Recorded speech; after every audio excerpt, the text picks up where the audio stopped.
Name's Craig Murphy, Fire Commissioner of the Philadelphia Fire Department, and give you a brief accounting of what we know right now, and just please understand that this is a fluid situation. Investigations from both the police department and our fire marshal's office is ongoing, so it's just preliminary information, and just want to make sure you all knew that. So at 1:11 today, Engine 46 is dispatched to 4006 Ashburn Street for a medical run. They get on scene, and there is one of our partners from police department already on scene, and a woman that needs to be transported to the hospital. So when the medic unit gets on scene, they transport this person to the hospital, and then information comes in that there has been a request for a wellness check for this household from the school that one of the occupants worked at. Once this happens, and the engine company gets on scene and makes this entry into the building, they find 3 fatalities inside the building. An adult male, an adult female, and a child. As of right now, as I said earlier, we are doing our investigation.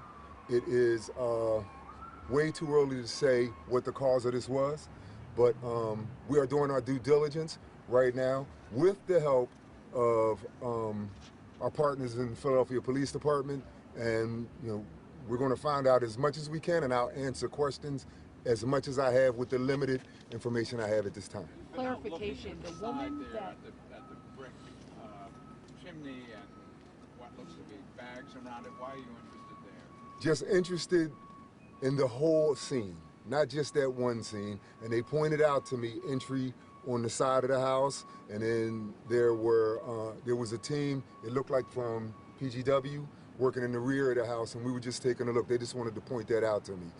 The bags on the side, it's way too early to tell, what if any that had to do to contribute to this tragedy. So 3 people in the house, but there was a woman taken to the hospital, and then 3 more people in the house, so that's 4 or 3? There's 4 total, but 3 found in the house fatalities, and 1 transported, obviously not a fatality, to the hospital. At the hospital. Yes, Did ma'am. she live in the house that was transported? I don't, right now, I have no idea who lived in the house. That's information that we're gaining right now, and we're just going to have to wait until we get more information on who owned the house, who lived in the house, and further information. But Commissioner, they obviously weren't attacked, they weren't shot, they've been exposed to something, correct?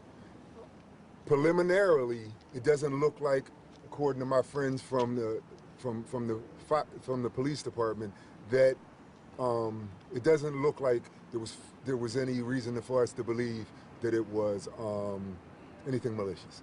Did you find high levels of carbon monoxide in the house? So when we arrived on scene, yes, there were high levels of carbon monoxide in the house. And our members, with the equipment that they took into the house to do the wellness check, alarms started going off on the meters that they carry in the house. And yes, there were high levels of carbon monoxide in the house. A neighbor told us that last night police had stopped by to do a welfare check. Is this correct information? That much I don't know if police stopped by last night.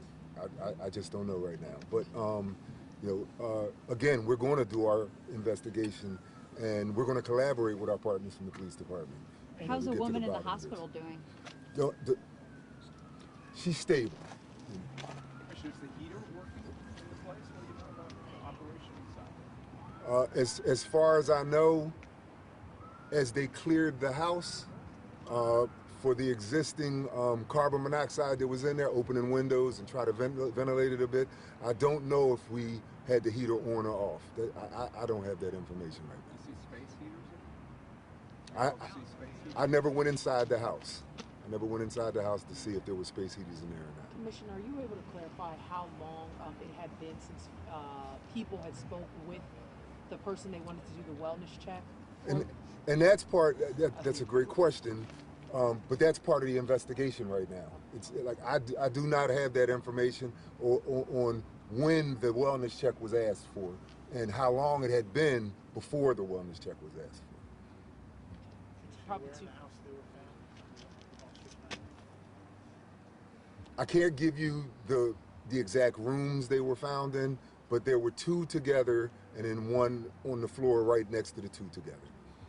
And then the neighboring business, they ended up closing that down. Is that a precaution? Is there a worry that there could be gas leaking in this area? So, yeah, it's just a precaution, just to make sure that something didn't leak into the neighboring properties, and to make sure that everybody was safe in both of them. Do they look as if they had gone to bed for the evening? That they look like they're in their night clothing and they're in bed? I don't have that information. I don't have that information. All right. What kind of emotional impact is this having on those who responded to the scene? Obviously, seeing a child die. Well, obviously, and I believe you pretty much just answered your own question. Obviously, seeing not only a child but anyone die, there is an emotional toll. We have the best trained people for this type of thing, but no matter how much training you get, it can weigh on you. So we'll make sure that we offer, resources for our folks if they need them, and our employee assistance program. We'll make sure that we have whatever they need to get through this. I can't tell you that. I don't know if the I don't know if the child's a female. All right. Good. All right. All right. Thank you. Thank you all.